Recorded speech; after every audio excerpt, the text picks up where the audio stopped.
Hello all, வாழ்க வளமுடன். நம்ம இன்றைக்கி எங்கே போகிறோன்னு பார்த்தீங்கன்னாக்கா பன்ஷங்கரி. இது வந்து எங்கே இருக்குன்னா கனக்புரா சாலையில் இருக்குது, அந்த ரோட்டில் இருக்குது. இது வந்து பார்த்திங்கன்னா 100 வருஷத்துக்கு மேலே ரொம்பவே பழமையான ஒரு கோவில். பார்வதியினுடைய ஒரு அவதாரமாக கருதப்படுறாங்க இந்த பன்ஷங்கரி அம்மா. இங்கே வந்து பார்த்திங்கன்னா எலுமிச்சம்பழ விளக்கு போடுறது ரொம்பவே விசேஷமானது.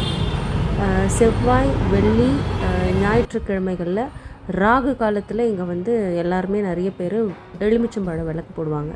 இது வந்து பார்த்திங்கன்னா பன்ஷங்கரி அம்மனுடைய பல்லக்கு ஊர்வலம் எல்லா நாளுமே காலையில் 8:30 மணி 9 மணி போல் இந்த பல்லக்கு ஊர்வலம் வரும். இதை பார்க்குறதுக்காகவே நான் ரொம்ப காலையில் வந்தேன். நடக்கவே முடியாது அப்படிங்கிற விஷயத்தெல்லாம் கூட இந்த அம்மா வந்து ரொம்ப அழகாக நடத்தி காமிக்கிறவங்க. அதை பர்சனலாக நான் வந்து ஃபீல் பண்ணியிருக்கேன். எனக்கு இவங்க வந்து ரொம்பவே ஒரு க்ளோஸான ஒரு தேவதை அப்படின்னு சொல்லலாம். இது வந்து பார்த்திங்கன்னா பாகல்கோட்டை டிஸ்ட்ரிக்டில் இருக்கிற பாதாமி அந்த மாதிரி அதே அளவு சக்தி வாய்ந்த ஒரு பன்ஷங்கரி அம்மன் அப்படின்னு சொல்கிறாங்க. அதோட ஒரு பாகமாக இதை வந்து கருதுகிறாங்க. இது வந்து பார்த்திங்கன்னா பன்ஷங்கரி மெட்ரோ ஸ்டேஷன் பக்கத்துலேயே இருக்குது. எவ்வளோ பேர் வந்து எலுமிச்சம்பழ விளக்கு போட்டு அவங்களோட வேண்டுதல்கள்லாம் நிறைவேற்றிருக்காங்க. நானுமே எலுமிச்சம்பழ விளக்கேற்றி உள்ள மூலவர் எடுக்க முடியாது, அதனால் எடுக்கலை. இது வந்து பார்த்திங்கன்னா வெளி பிரகாரம், துளசி மாடம், சுற்று பிரகாரம் எல்லாமே ரொம்ப அழகாக இருக்கும். இந்த ஒரு இடம் பார்த்திங்கன்னா ரொம்ப விசேஷம். இந்த ஒரு இது இருக்குது இல்லைங்களா, அதை தொட்டு வேண்டுதல் நிறைவேற்றினா அது ரொம்ப சீக்கிரம் பழிக்கும்னு சொல்லுவாங்க.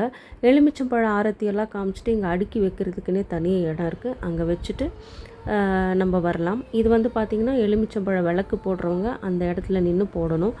ரொம்பவே அழகாக மெயின்டைன் பண்ணுறாங்க, ரொம்ப க்ளீன் அண்ட் நீட்டாக இருக்கும். இது சனிக்கிழமைன்றதுனால கொஞ்சம் ரஷ்ஷு கம்மியாக இருக்குது. மற்ற நாளில் நீங்கள் போனீங்கன்னா வீக்கெண்ட்ஸ்லலாம் ரொம்பவே ரஷ்ஷாக இருக்கும். நான் என்னோடய பிரார்த்தனையெல்லாம் வச்சுட்டு அம்மனை வந்து ரொம்ப சந்தோஷமாக என்னோடய தாட்ஸ் எல்லாம் அவங்கக்கிட்ட ஷேர் பண்ணிவிட்டு நான் நல்லாவே விளக்கு முடிச்சுட்டு வந்தேன்.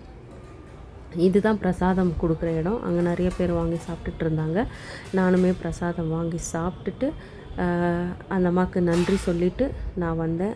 As I said already, this is my one of the favourite spot in Bangalore for me.